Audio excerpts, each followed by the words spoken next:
Welcome back. Today we're going to talk a little bit about playing music while being legally blind.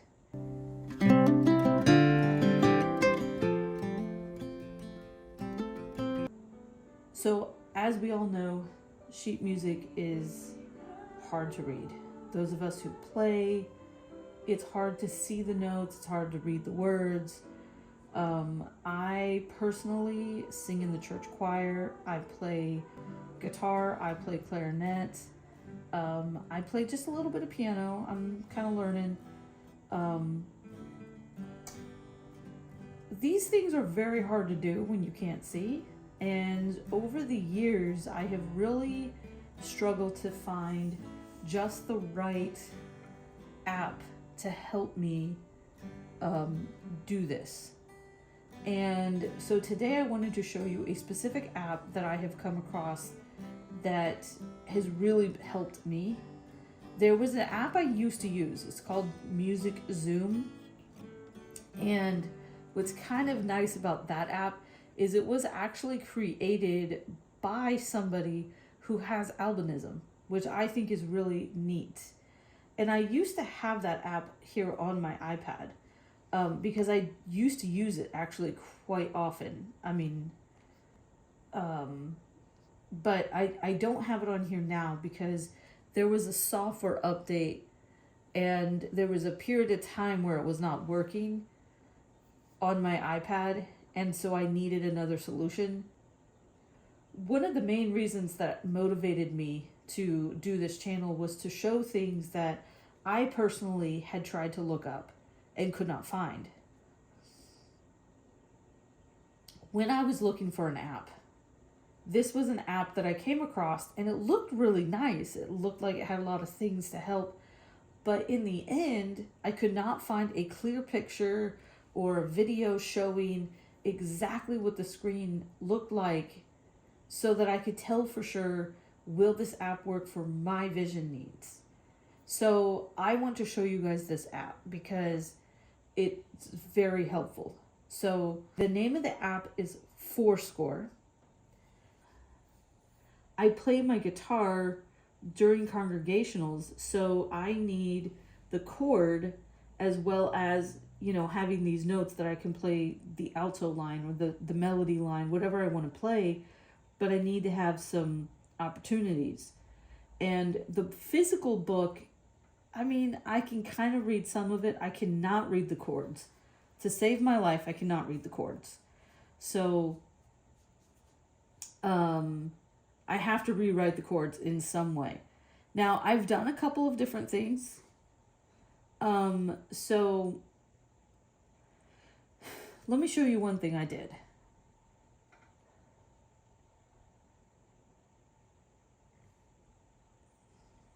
So I'm going to actually look for the most recent one. I took the hymn book somewhere where they were able to copy it, size it up to fit the page. So then I had a bigger sized hymn book page. And then I would take, and I wish I still had these because I would show these to you if I still had them. But I would take 2 pieces of cardstock and I would physically write out the words and try to make it look like a hymn. Like the way that they're stacked, the lines are stacked. And then I would write the chords. And I did that for a long time because that was like, then I could have it in a notebook and I could see it. It was on 2 pages. So I didn't have to turn pages. So I would do that. That was the first way that I would deal with the situation. And then this is a way I've come across where I have taken a hymn and basically I've typed out, this is in my Keynote app on my iPad, and I take the words and then I just add a little text box that is the chords. And then when I'm playing, I can push play, and then as we're singing the songs, I can play the chords, and then I just tap and it takes me to the next slide, and I tap, and so that way I kind of knew where I needed to go. And because I had the chord change at where the word was, I knew when to change the chord. That was a great plan. But then I kind of really wanted to be able to play the individual notes. And this was not a way I could do that. However, in this app here, I can, because with this, I can see the individual notes. With this app here, I can see the individual notes, but then I have to physically go through and write in the chords. So this particular app works on my iPad, my iPhone, and my desktop. That is one of the selling points for me, because I can access it on all of my things. It's cloud-based, so I also, if I get a new iPad, I don't have to redo all these songs. I just have to log in, resync, and all the music would be on a new device. But because I can do it on my computer, what I do is I scan the song on my computer, and then like I can scan from my book onto the computer, and then I can just physically grab the file once it's saved. I have a folder on my computer that is for my hymn book, and I just grab it and I drag it into the app, and it pops up, and it's right there. And then when I get on my iPad, because they're synced on the internet, it shows up here. And then I just go in and I pick the song that I need to do, and then I can use my Apple Pencil to actually physically write in these chords, which is very helpful, because then I have a little bit more opportunity to do what I need to do. And I'm going to be honest, some of these are still a little bit difficult to see, but in this app I can zoom in, which is great. So I can scroll up and down, and then I tap to the side to progress, turn the page, or I can just tap and it will slide down the page. But if I need to zoom in, I can, and that's okay. But here's another feature that this lets you do that I think is great. I'm going to show you a little bit of how this app works. So let's say you want to add in a song. So you're going to click this little box up here. It looks like a little briefcase. So you're going to hit that, and you're going to come down here, and you're going to come to scan, and you're going to hit that. Now you have a few options. One, you can take a picture of the song that's right in front of you. Or two, you can pick from your camera roll. Because sometimes what I will do is I will take pictures with my phone, because it's a little bit easier, especially if it's a multiple page song. You know, also the phone sometimes does better quality pictures, but then I will just send them over to my iPad, and so then I can click this and it will bring up all of the pictures in my camera roll. So I can grab a couple of these pages. So I'm just going to grab a few just to show you, and then you hit add. So then you're going to go in, you can tap each one, so you can crop, you can do what you need to do. This button here will kind of like make it more of a scan look. So it'll like make that contrast, the white and black, and then you can crop it. It will try to find where it needs to be. Sometimes it does not do very good.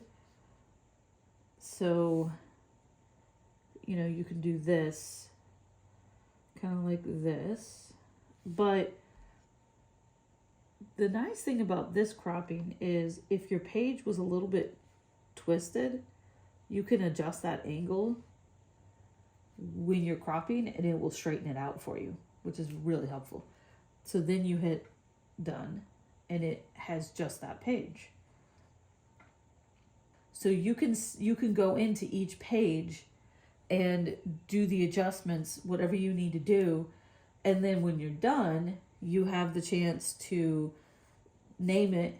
I'm not going to name it because I don't want this to be like, you know, because I'm going to show you some other things on it, but you can name it however you want, and then it will show up in your, you push this music note here, you have all your songs listed here.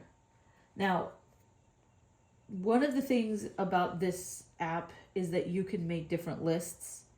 So sometimes for me, I will section off my choir songs, my clarinet songs, my guitar songs. Sometimes I'll do that. It's kind of geared with the idea if you are a performer of some kind and you want a set list, or you need, whatever, you need to be able to look things up by composer or what have you. There's a lot of information you can put in here. So depending on how you're using this app, what it is you need, there's a lot of flexibility here. So within this app, this song though, okay, so there's a couple of things that are really handy to know.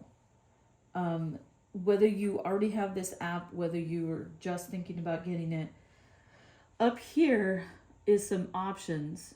It's right next to the title. There's a little icon there.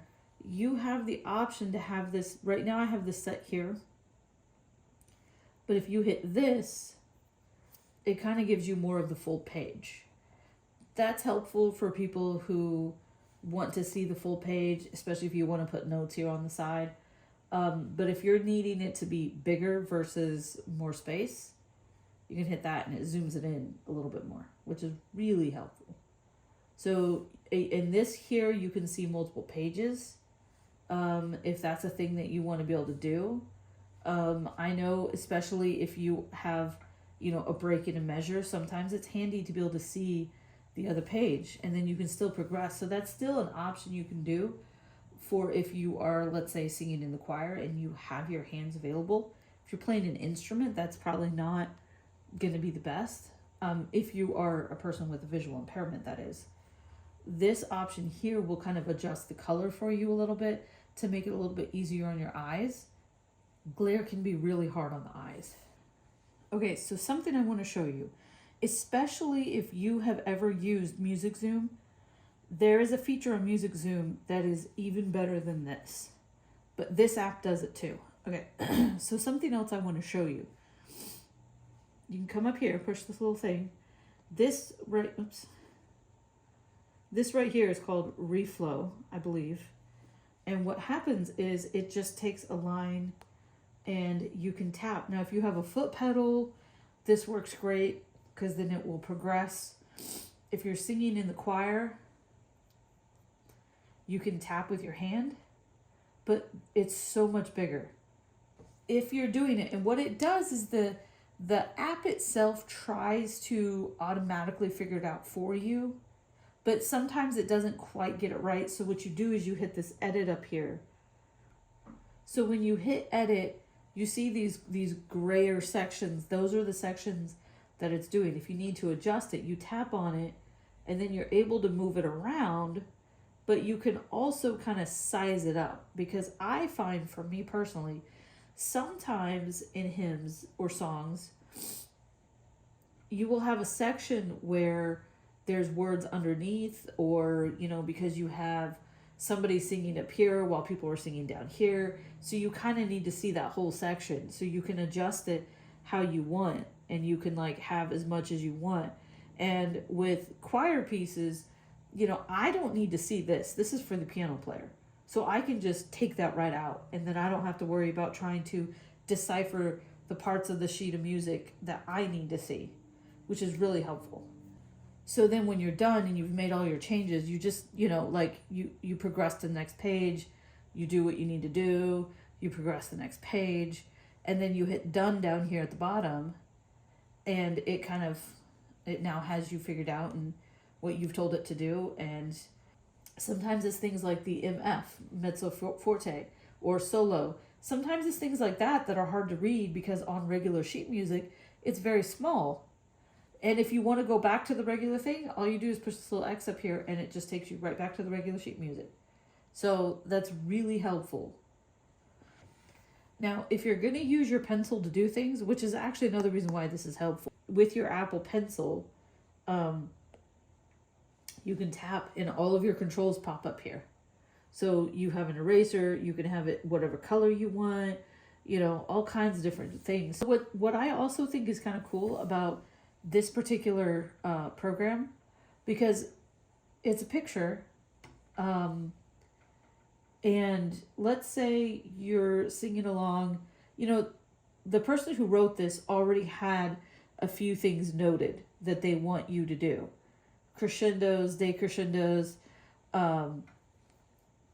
they want you to sing a certain way. Let's say right here, they want you to sing and mezzo piano. Well, let's say you guys decided you actually want to sing in piano instead.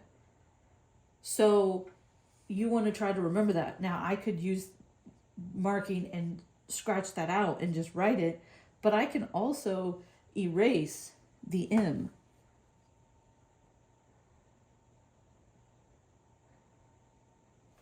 Boom. Now it says piano. So I think it's really neat that you can make edits within. I want to undo that because I don't want to, next time I go to sing this song, I'm going to be like, oh, it says piano. So this only really just scratches the surface of some of the things this app does. But I kind of wanted to focus on the things related to vision. So, because there's a lot of videos out there telling you how to use this app. There's not a lot of videos out there explaining some things that are a little bit more related to vision. And that's kind of what I wanted to show you. I wanted you to also be able to see what it looks like, because that is something that I really needed to see, and I was having a hard time finding that. So this gives you an idea of how big you can make it and how well you can actually see it. So if there's anything else you would like me to talk about, whether it's about this app or whether it's about any of the other options or methods that I've used for making my music a little bit more seeable, but if any of you guys have any solutions you've come to, or other apps maybe even that you have found that work really well, go ahead and leave those in the comments also, because I think it's really important that we can kind of help each other out with this, because it can be a little discouraging. I grew up kind of wanting to play and be involved with music, but it was really a challenge. When you can't see, it's a lot of challenge. But this really opened up a lot of opportunities for me, and it is such a game changer. Again, vision doesn't have to mean that you can't do things. It just means we have to find different ways to do things. So this is my different way of singing in the choir and playing instruments. So I hope that this has been a help to you, and go ahead and leave any comments down below of things that you do, and stay tuned for more Blind Perspective.